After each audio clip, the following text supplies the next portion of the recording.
Minagaling ni Dario na maglagay sa kaharian ng 120 satrapa na doroon sa buong kaharian. At sa kanila'y 3 pangulo, na si Daniel ay isa, upang ang mga satrapang ito ay magbigay alam sa kanila, at upang ang hari ay huwag magkaroon ng kapanganiban. Nang magkagayoy, ang Daniel na ito ay natangi sa mga pangulo at sa mga satrapa, sapagkat isang marilag na espiritu ay nasa kanya, at inisip ng hari na ilagay siya sa buong kaharian. Nang magkagayoy, ang mga pangulo at ang mga satrapa ay nagsihanap ng maisusumbong laban kay Daniel tungkol sa kaharian, ngunit hindi sila nangakasumpong ng anumang kadahilanan, ni kakulangan man, palibhasay tapat siya. Walang anumang kamalian ni kakulangang nasumpungan sa kanya. Nang magkagayoy, sinabi ng mga lalaking ito, "Hindi tayo mga kakasumpong ng anumang maisusumbong laban sa Daniel na ito, liban sa tayo'y mga kasumpong laban sa kanya nang tungkol sa kautusan ng kanyang Diyos."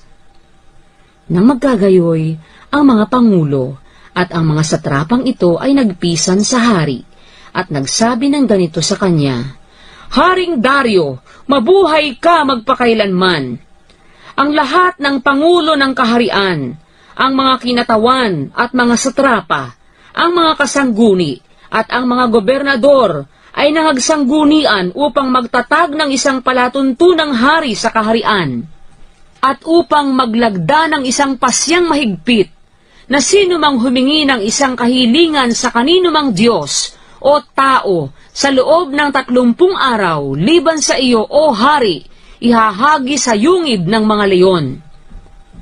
Ngayon, o hari, papagtibayin mo ang pasya at lagdaan mo ng iyong pangalan ang kasulatan upang huwag mabago ayon sa kautusan ng mga taga-Media at mga taga-Persya na hindi nababago." Kaya't ang kasulatan at ang pasya ay nilagdaan ng pangalan ng Haring Dario. At nang maalaman ni Daniel na ang kasulatan ay nalagdaan ng pangalan, siya'y pumasok sa kanyang bahay. Ang kanyang mga dungawan ay bukas sa dakong Jerusalem, at siya'y lumuhod ng kanyang mga tuhod na makaitlo isang araw, at dumalangin at nagpasalamat sa harap ng kanyang Diyos, gaya ng kanyang dating ginagawa. Nang magkagayoy, nagpisan ang mga lalaking ito, at nasumpungan si Daniel na sumasamo at dumadaing sa harap ng kanyang Diyos. Nang magkagayoy, lumapit sila at nagsalita sa harap ng hari ng tungkol sa pasya ng hari. "Hindi ka baga naglagda ng pasya na bawat tao na humingi sa kanino mang Diyos o tao sa loob ng 30 araw, liban sa iyo, o hari, ihahagi sa yungib ng mga leon?" Ang hari ay sumagot at nagsabi, "Ang bagay ay tunay, ayon sa kautusan ng mga taga-Media at mga taga-Persya na hindi nababago." Nang magkagayoy, nagsisagot sila at nagsabi sa harap ng hari, "Ang Daniel na yaon na sa mga anak ng nangabihag sa Huda, hindi ka pinakukundanganan, o hari, o ang pasyaman na iyong nilagdaan ng pangalan, kundi dumadalangin na makaitlo isang araw." Nang marinig nga ng hari ang mga salitang ito, namanglaw na mainam, at inilagak ang kanyang puso kay Daniel upang iligtas siya, at kanyang pinagsikapan hanggang sa paglubog ng araw na iligtas siya. Nang magkagayoy, nagpisan ang mga lalaking ito sa hari, at nagsabi sa hari, "Talastasin mo, o hari, na isang kautusan ng mga taga-Media at ng mga taga-Persya na walang pasya o palatuntunan man na pinagtitibay ng hari na mababago."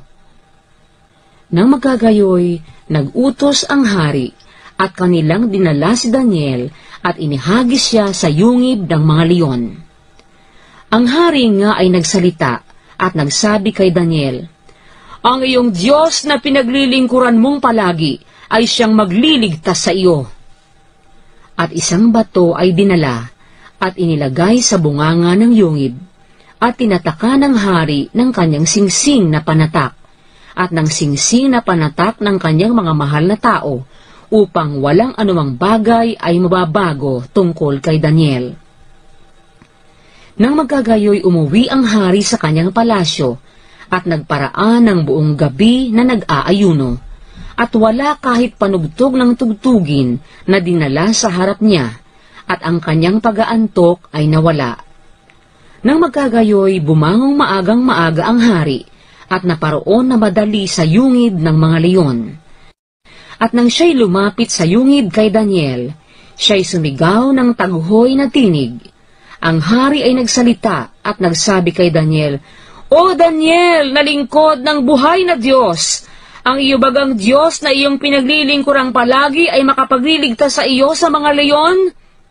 Sinabi nga ni Daniel sa hari, "O hari, mabuhay ka magpakailanman! Ang Diyos ko'y nagsugo ng kanyang anghel at itinikob ang mga bibig ng mga leon at hindi nila ako sinaktan. Palibhasay sa harap niya ay nasumpungan akong walang sala, at gayon din sa harap mo, O hari, wala akong ginawang kasamaan." Nang magkagayoy, natuwang mainam ang hari at ipinag-utos na kanilang isampa si Daniel mula sa yungib. Sa gayoy isinampa si Daniel mula sa yungib, at walang anumang sugat na sumpungan sa kanya, sapagkat siya'y tumiwala sa kanyang Diyos.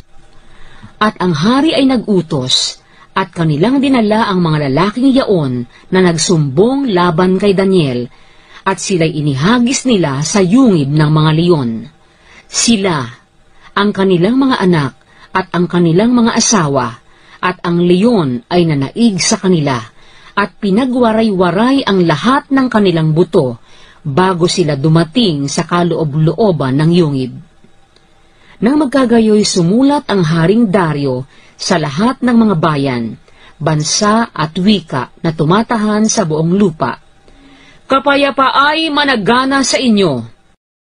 Ako'y nagpapasya na sa lahat ng sakop ng aking kaharian ay magsipanginig at mga takot ang mga tao sa harap ng Diyos ni Daniel, sapagkat siya ang buhay na Diyos, at namamalagi magpakailanman, at ang kanyang kaharian ay hindi magigiba, at ang kanyang kapangyarihan ay magiging hanggang sa wakas.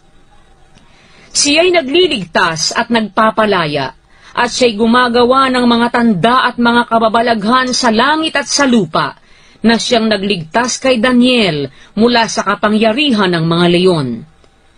Gayon guminhawa ang Daniel na ito sa paghahari ni Dario at sa paghahari ni Ciro na taga-Persya.